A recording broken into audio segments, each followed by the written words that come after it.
What's up, YouTube? Capital G here. Got a nice match of duels involving Felgrand Dragons, which in my opinion is one of the most criminally underrated and underappreciated decks right now in Yu-Gi-Oh! I think that this deck is a lot stronger than what people give it credit for. Obviously, when you're playing anything big dragon related, blue eyes and such, you're going to have, some level of inconsistency with some of the opening hands. That's one of the knocks on blue eyes, is it bricks a lot. But I really think about this deck, and if you were really looking for something to run at the North American WCQ that's like way outside the box, this would actually be a deck that I would recommend because it's cheap. No one is going to see it coming. You're going to have a lot of people who have no idea what the cards do. No one's going to side for it, and a lot of the meta cards like Dimensional Barrier and Zodiac Trident, they don't really hurt the deck all that much because you don't really have a deck that's beholden to its extra deck. And Trident, you got Return of the Dragon Lords that obviously can counter cards like Trident, Interrupted Slumber, Torrential Tribute, etc. I feel like this deck could actually be a lot better than what people kind of imagine, and it has a very good True Draco matchup, which you guys are going to see as well. I don't know if destroying like the True King Dinosaurs is even that relevant because they don't see much play when it comes to like the YCSs, or they didn't see much play at Euros. But anyways, let's go ahead and roll this. So I believe that the True King Dinosaurs are up. Actually, this version, I believe at the top it's like True King Dinosaurs. He's got some Dracos in here, and he's running Yang Zing, so this is just true everything. I just call it True Worm Dinosaurs, I guess. He's running a little bit of everything, and you can see he has the big Kaiju. That's Dogaron, I believe. Yeah, that's Dogaron. So he has a big field that does a lot of damage. I don't agree with this play right here. He summons the True King of Earth, but I felt like he gave up too much to do it. Like, what was really the upside of that? I mean, he already had enough damage easily to game him next turn. I felt like that was just kind of risky, and obviously Breakthrough skill is played, and then he's going to use his 9 branches. He makes True King of all calamities, which is fine, but I don't really think that card is like all that good. I never even thought it was as good as like Locky and Doka because it still allows your opponent to get the monsters on the field. I mean, yeah, you can lock your opponent out of attribute effects, and that's cool and everything, but your opponent can still just summon monsters. You see, he's still able to basically wall up, and even though he has the revival of, or excuse me, True King's Return, which is a card that gets worms back from the graveyard every single turn, he does have a 3,000 defender, and this XC can actually banish monsters from your opponent's extra deck, although it's random, and then you put that monster back, I believe, and you end up blowing a monster up on the field. But what's really doing work here is him summoning Felgrand from the graveyard. That's why he probably runs 3 copies of Call of the Haunted, and I thought he was going to get gamed here because the Ultimate Conductor Tyranno, that card is like scary as hell. Plus he had an open field, but you see during this turn, I believe twice, he actually summoned Felgrand from the graveyard, and Felgrand is so powerful, man. Being able to summon it back from the graveyard, like get rid of one of your opponent's cards, and then have it gain attack, that's really cool. Even when his opponent puts Masterpiece on the field, he's still not going down, and it looks like the game's over, right? But he throws that Artbrave in the graveyard. Obviously, Artbrave Dragon's effect is going to activate. Felgrand comes back out. It gets rid of Dogaron, and he doesn't have another card, so he can't use the what's it called, the Masterpiece's effect again. And I mean, just look at all of those big monsters on the board, and it just doesn't matter because Felgrand is just like, all of you guys are bitches. I am the man here. And I believe he probably dropped another Artbrave in the graveyard, so he should be getting another Felgrand as well. He's going to banish calamities, and yeah, that's pretty much the game. Obviously, he's not going to be able to do much fighting back with, a Dynamite and a copy of Joel and Lockbird. So that's a W number 1. Let's see how the rest of these duels are actually going to shape up. Yeah, I feel like people just kind of look at they look at the Felgrand deck, and I don't know if people just think that it's just another big dragon deck, or they put it too close to Blue Eyes and similarity. But you really don't have to really run a bunch of Blue Eyes cards. You're just running a few of them, so it's not quite as bricky, although you do run trade in and a bunch of level 8. So I mean, look at this strong opening. This guy had Card of Demise. Obviously, he has Dynamite on the field, so he's automatically going to go +1 with Dynamite, unless he gets Kaiju'd. He has Masterpiece as well. He has the Diagram on the board. And what are his back row? He has a Chalice, which is good, and then he has Apocalypse, or, yeah, True Draco Apocalypse. So it's a very good opening hand, and then, of course, anytime your opponent does anything, you pretty much go +1 with Dynamite. Actually walls up and loses a card. So, again, you would think that this duel is over, but, man, the power of getting Artbrave Dragon in the graveyard, being able to bring out Felgrand, which does have to, it does get eaten up by the It does get eaten up by the Chalice. Call of the Haunted gets wrecked by, I believe, what's it called? By Masterpiece. But as long as you have those Call of the Haunted, and as long as your, as long as your Felgrand lives, you're in pretty good shape. He brings out Art Brave. Art Brave, I believe, banishes all spells and traps. So he basically gets a Feather Duster on crack there, and now the only thing he has left is the Masterpiece, which falls into Quaking Mirror Force.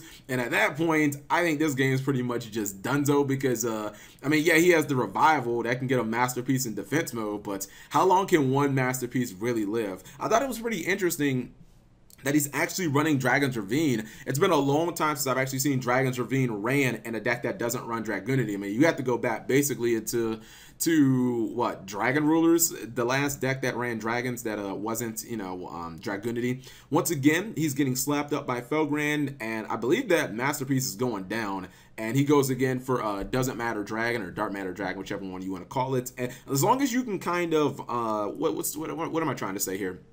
It seems like in this deck, as long as you can just kind of set up your graveyard, it's incredibly difficult for you to actually get beaten. And even though the Apocalypse is on the field, the second that thing dies, this game's basically over. He's going to summon 2 copies of Felgrand this turn, and I don't think Masterpiece is going to be able to get rid of all of them because the Felgrands are bigger than the Masterpiece, or at least one of them is. He even gets Domain, but it's like Domain doesn't really matter against a deck like this where I just told you guys earlier, you don't really have to rely on your graveyard all that much. Now, he is constantly reducing the attack of the Felgrand by tributing one of his worm-type monsters. True Draco, I mean, Masterpiece, are you a worm? You are a worm. You're all worms.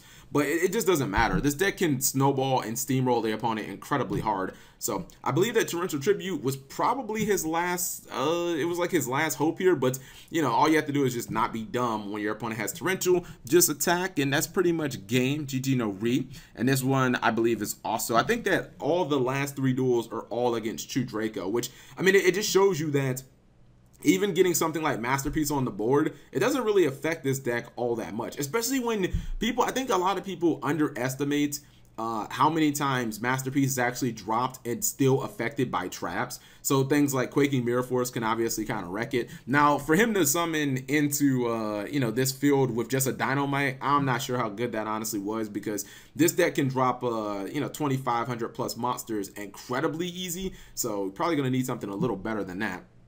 And I believe that, once again, he has Art Brave in the grave, and here comes Felgrand. And once Felgrand hits the board, man, it's just like, it's clobbering time.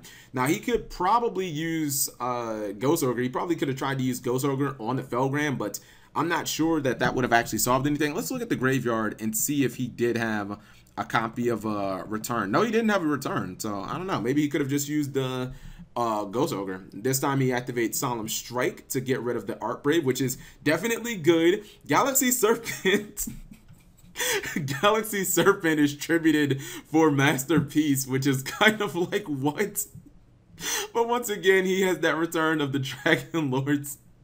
What's it called? Masterpiece is going to try and kill Felgrand, but it's not gonna work. And then actually, the second time he does it, it does actually work. That's another cool thing about this deck, is that the card that activates Felgrand's effect, the Return of the Dragon Lords, a card that actually summons the copy of Felgrand, which lets you banish cards on your opponent's side of the field or in their graveyard, also gives it protection. It's like a really nice way of getting 2 utilities out of 1 card. And you know, one of the big problems with True Dracos is if you don't have monsters in the deck, it seems like you really get destroyed. I mean, don't get me wrong, Revival is really good and all, but it's like if you're not actually drawing monsters, this deck is like really susceptible to like getting OTK'd, because it's not like Monarchs where you have like Prime that can like summon itself back from the graveyard at any given point, any given time. But this is actually kind of shocking. You're seeing True Dracos actually get outgrinded by a Felgrand deck. And I mean, all of these duels against True Dracos, because True Dracos is a really good grind deck, but you're seeing Felgrands basically outgrind True Dracos. Not telling me that you foresaw that happening. I wouldn't have foreseen that happening. If somebody would have been like, Cap G, what deck is going to outgrind what deck? Is True Draco going to get outgrinded by Felgrand Dragons? I'd have been like, hell no. But hey, you know, learn something new every day. And you see right here in his opening hand, he starts off with, I believe that's a copy of Card of Demise. He started out with a copy of Pot of Duality. He obviously has Pot of Desires as well. I was wondering what a Desires was. I was like, I thought he had Desires, and he gets, what's it called? And he gets Masterpiece. I mean, what more could you honestly ask for in your opening turn? You had Pot of Desires, you had Card of Demise, you had freaking Diagram, you have Masterpiece. Like, you have so many good cards. Pot of Duality, and it's just not gonna even matter. Now, he's lucky that he didn't actually run into any hand traps like Ash, and it's unfortunate.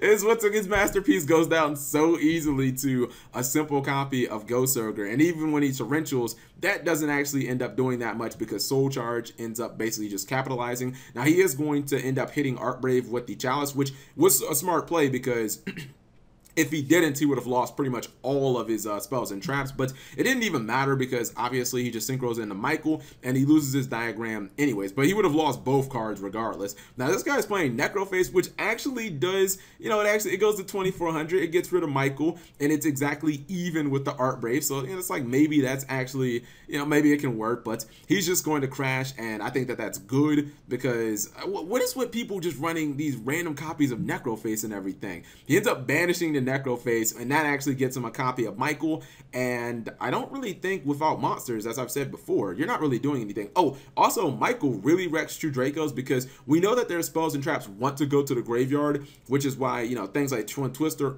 they're not really, like, Twin Twister is not really good against True Dracos unless you're hitting, you know, Diagram or MST, but if you're constantly banishing their cards, you're pretty much just like, you're shitting on them at that point. I believe he has Apocalypse, which will save him for one turn, but I'm not sure it's going to save him permanently, especially when he makes Lancelot in main phase 2. And is he going to summon another copy of Felgrand? I wonder, because he has that Felgrand sitting in his hand. I'm trying to think of how many actual level 8s are in this deck that we've seen. So, obviously, Felgrand, we've seen White Spirit Dragon. For some reason, I'm thinking that it's Art Brave 8 or 7. I thought it was 7. Yeah, Art Brave 7. But I believe that this is basically the last turn of the game. Ends up killing him right there. And I don't know, man. I feel like Felgrand Dragons, maybe they just came out at a bad time, but I still feel like they're an incredibly good rogue pick. And the deck has actually topped the regionals before, although it was like a demise version. But just trying to show you guys a deck that you probably weren't thinking about, but a deck that actually can do fairly decent this format. Now, I'm not sure exactly how the Zodiac matchup would go. Maybe you would have to, you know, side in like a bunch of Flying Seas and whatnot, but would Zodiac actually side for a deck like Felgrand Dragons? And before somebody says they wouldn't side at all, Cap, Felgrands are so bad, they would just smash it 2-0 easy. Anyways, whatever you guys think, leave it in the comment section below. If you're looking for something that is dirt cheap, obviously this deck costs basically nothing, a deck that you know your opponent is not really going to have a side answer for, and a deck that could just sneak up on your opponent, possibly OTK him as well. Felgrand Dragons is a deck that, you know, you should at least consider. Anyways, thank you guys for watching. As always, subscribe if you have not already.